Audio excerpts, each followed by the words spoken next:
name thrown around town, and every now and again people say, oh, I'm Margaret, she's a bit of a joke. So I thought, oh, maybe I'll be funny, so I'll come and do some comedy. So when I told people that I was going to come and do some comedy, they had that sort of condescending, sarcastic tone, and they said, well, you might be good at that. Like, as I've never been good at anything in my life. I live in Rockhampton. I love Rockhampton. I love everything about Rockhampton. I love the place. I love the climate. I love the people. I love How could you not be happy in a place that is named after the greatest thing that was ever invented? Rock and roll! Can I hear it for rock and roll? Yeah! Rock, rock, rock, rock, rock, Rockhampton. Rock, rock, rock. And people said to me, you can't say that. Rockhampton wasn't named after rock and roll. It was actually named after the rocks in the river. Not in my life it wasn't. The truth is what makes me happy. Rockhampton, rock and roll. So I love Rockhampton, I love everything about Rockhampton, but I'm not too happy with the people that are running it. Are we all on top of the council election? We're all on top of our local councillors? No, because we don't fuck with them, they fuck with us. Unusual demonstration of sex. Follow me, people.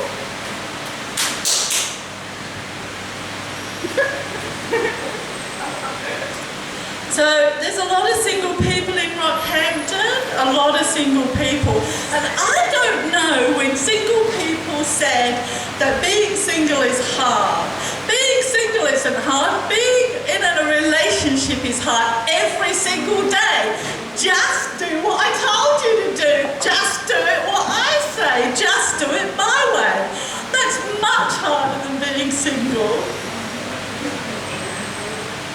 I have 3 words for people who tell me they're single. 7 billion people. I'm sorry, if you can't find someone you like enough to spend time with or have sex with among 7 billion people, I can't help you. We are not going to put any more people on the planet because you can't choose from the 7 billion that are already here. Now, when I say 7 billion, of course, we're not the Catholic Church, so there's actually about, 4.5, 5 billion for us. George Pell, isn't he just the personification of everything that is shitty and wrong in the world? George Pell. Woo! Can I go? For George Pell. Tim Minchin. Yay! Tim Minchin, can I go?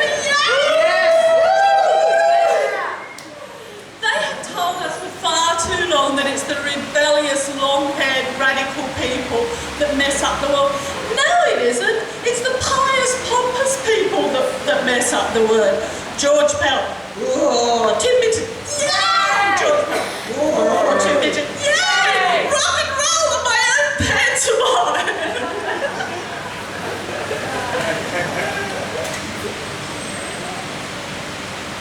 Some people don't like what I say, they get stressed out and angry. I had a boss who got stressed out and angry.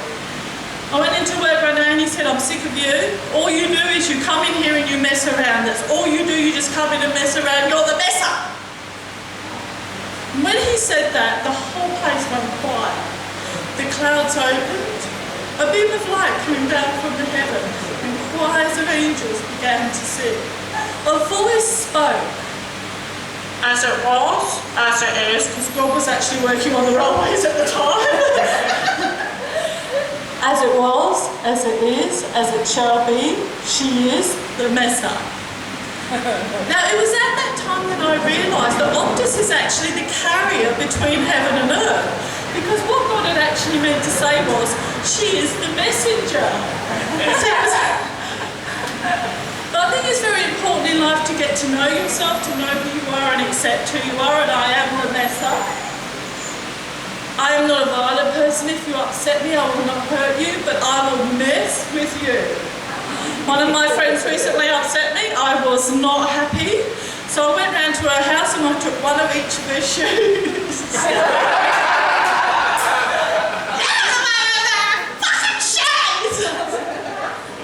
up on time and be nice to Anne.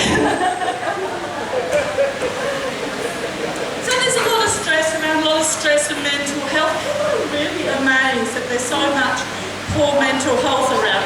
I'm not amazed. I'm amazed that we are not on all fours batshit dribbling crazy. I think the fact that we're all still on two legs walking around is a pretty good... And in actual fact, I think one of the council's achievements is they're all still standing upright. But I'm not surprised that there is, because we have messed up the simplest of things, like food. I mean, really, food and eating, is it that complicated? It grows in the ground, you harvest it, some of it you can eat raw, some of it you cook. In it goes, chew it, nutrition, energy. That's as difficult as it gets. Yet we have got a government that is spending gajillions of dollars to tell us what our parents told us. Eat your fruit and eat your veggies.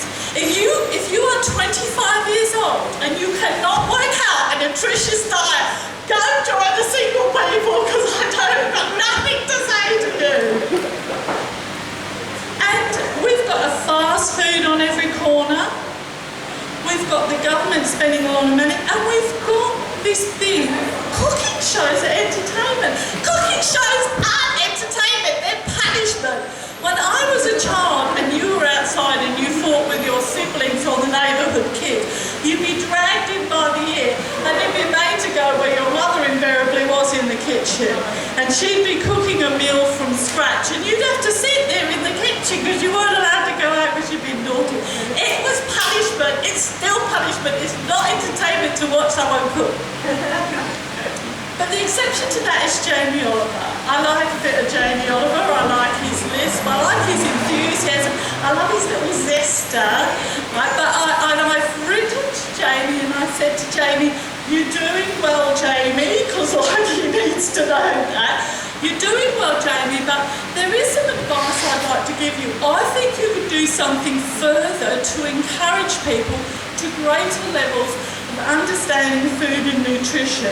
Carry on with everything you're doing, but when you get to the end, what you need to do is say, and here's one that's cooked, here's one that I prepared earlier, and if you'd like to come over, you can smear it all over my body and lick it off. You'll have a whole new appreciation for food and nutrition. If Ed Sheeran said to me, if you cook a nutritious meal from scratch, you could smear it all over and lick it off, I would lose my mind.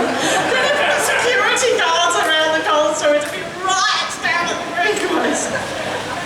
well, this is my very, very first time. Thank you so much.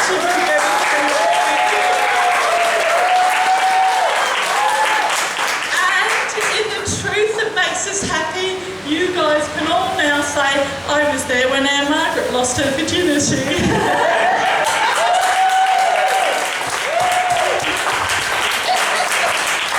First time with all sorts. Give it up for Anne Margaret O'Connor. Please welcome to the stage our next comic this evening, Tom Sayers.